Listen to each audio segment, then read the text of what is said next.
समस्त को शुभ सकाळ। आजिर भिडियो रे सीटीपी उपरे डिस्कसन करी। तो सीटीपी रो मु टॉपिक नहीं आछि फ्रोबेल, मॉन्टेसरी, जीन पियाजे, वाइगोर्स्की। तो फास्ट हमर आसिला फ्रोबेल को शिक्षा नीति। एटे जो सीटीपीटा समस्त जरूरी हमर ओटीटी हमर जेटी हो कि एटी हो जहाँ भी आसीबो ता सहित जो माने ओएसटीटी प्रिपेयर होचंती आउ आमर सिटी एंट्रेंस प्रिपेयर होचंती समस्त सीटीपीटा बहुत ही जरूरी अटे। तो फास्ट आसला आमर फ्रोबेल शिक्षा नीति। फ्रोबेल पूरा नाम हूँ फेडरिक फ्रोबेल और से कौटिकार अधिवासी अटंती जर्मनी अधिवासी अटंती। देखो शिशु उद्यान बा किंडरगार्टेन प्रवर्तक होचंती आमर किए फ्रोबेल। यदि शिशु उद्यान और किंडरगार्टेन थी ताहले फ्रोबेल ठीक मारे। क्वेश्चन आसे कि शिशु शिक्षार जनक किए ताहले आपण आखि बंद करके टिक मारे फ्रोबेल। शिशुर आत्मसक्रियता वृद्धि करने आमर किंडरगार्टेन पद्धतिर मुख्य नीति। आउ कौन ना ये किंडरगार्टेन पद्धति क्रीड़ा माध्यम शिक्षा प्रदान करवा। किंडरगार्टेन पद्धति क्रीड़ा माध्यम शिक्षा प्रदान करा जाए। आ कौन करा जाए गल्प संगीत माध्यम शिक्षा दिया जाए। आ कौन करा जाए जेते संभव पिला माननकु स्वाधीनता दिया जाए। जेते संभव पिला माननकु स्वाधीनता दिया जाए। आ गल्प संगीत माध्यम शिक्षा प्रदान करा जाए। क्रीड़ा माध्यम शिक्षा प्रदान करा जाए। कौथिरे ना किंडरगार्टेन पद्धति रे। किंडरगार्टेन पद्धति कहार हमर फ्रोबेल किंडरगार्टेन पद्धति रे गल्प माध्यम गल्प आउ संगीत माध्यम शिक्षादान करा जाए। क्रीड़ा माध्यम शिक्षादान करा जाए। तो जेते संभव पिला माननकु कोन करा जाए स्वाधीनता दिया जाए। फ्रोबेल शिशु उद्यान शिक्षा व्यवस्थार मुख्य आकर्षण होउची विभिन्न प्रकार शैक्षिक उपकरण आउ शिक्षण कार्य। हमर शिशु उद्यान शिक्षा व्यवस्थार मुख्य आकर्षण कौन शैक्षिक उपकरण और शिक्षण कार्य ताकू नहीं कि हमर फ्रोबेल कौन करछंती ना 20टी उपहार उद्भावन करिसेंती।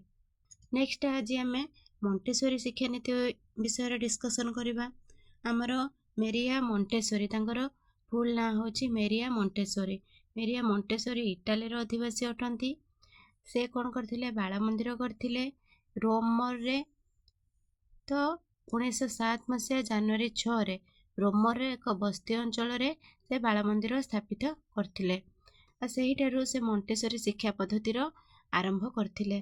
फ्रोबेल जेतेबेले शिशुर अंतर्निहित संपद उपरे विशेष गुरुत्व देउथिले सेही जगह रे मॉन्टेसरी कौन करथिले ना शिशुर परिवेश उपरे विशेष गुरुत्व देउथिले। हैला मॉन्टेसरी शिक्षा नीति परिवेशवाद उपरे आधारित। फ्रोबेल जने आध्यात्मवादी होइतिबा बेले मॉन्टेसरी जने वास्तववादी एने से परिवेश उपरे बेसी गुरुत्व देउथिले। आ गोटे अछि मॉन्टेसरी पद्धति रे लिखन पठन उपरे विशेष जोर दिया जाए किंतु किंडरगार्टेन पद्धति रे एही कार्य उपरे बेसी गुरुत्व दिया जाए नाही।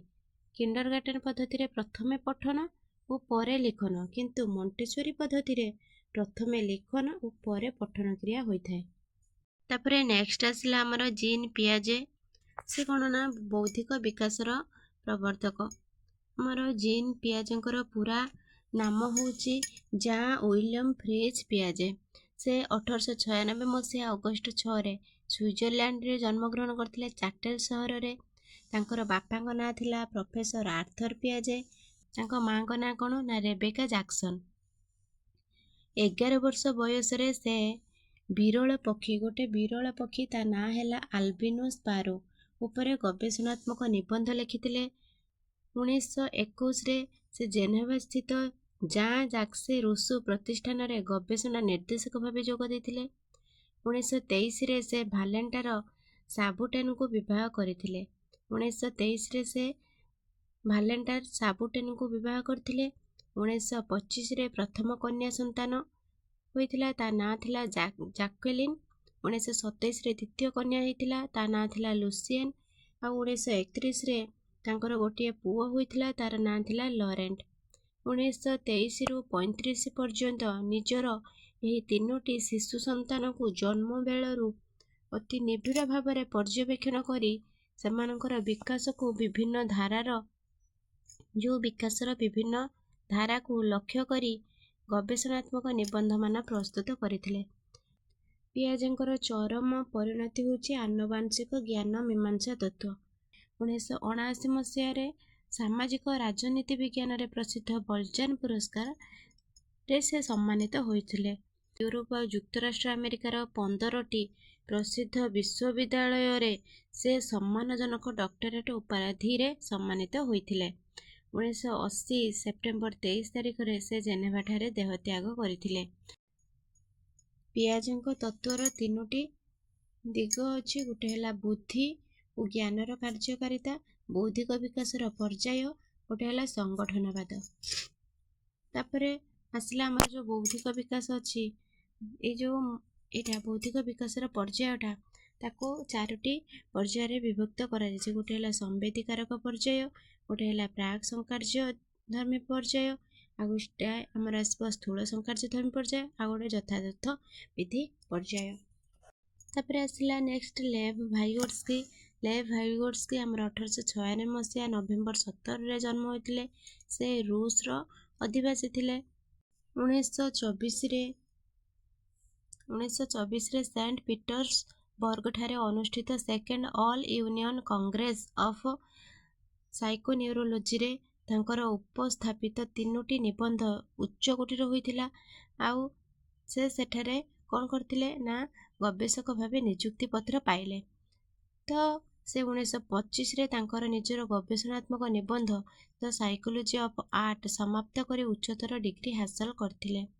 ଏଟାର ଇମ୍ପୋର୍ଟାଣ୍ଟ ଲାଇନ୍ ଗୋଟେ ଅଛି। 1926ରୁ 1934 ମଧ୍ୟରେ ସେ 12 ଖଣ୍ଡ ଗବେଷଣାତ୍ମକ ପୁସ୍ତକ ଓ 270ଟି ଉଚ୍ଚକୋଟୀର ଗବେଷଣାତ୍ମକ ନିବନ୍ଧ ଲେଖିଥିଲେ।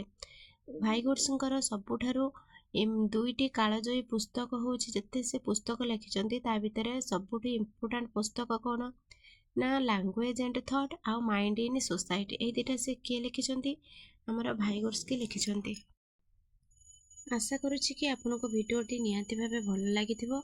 ଯଦି ଭଲ ଲାଗିଥାଏ ତାହେଲେ ଗୋଟେ ଲାଇକ୍ କରନ୍ତୁ, କମେଣ୍ଟ କରନ୍ତୁ, ସେୟାର କରନ୍ତୁ। ଯଦି ଚ୍ୟାନେଲରେ ନୂଆ ଅଛନ୍ତି ତାହେଲେ ସବସ୍କ୍ରାଇବ୍ ନିଶ୍ଚୟ କରନ୍ତୁ। ଟାଇମ୍ ଜମା ବି ନଷ୍ଟ କରନ୍ତୁ ନାହିଁ। ରହିଲି, ଜୟ ଜଗନ୍ନାଥ।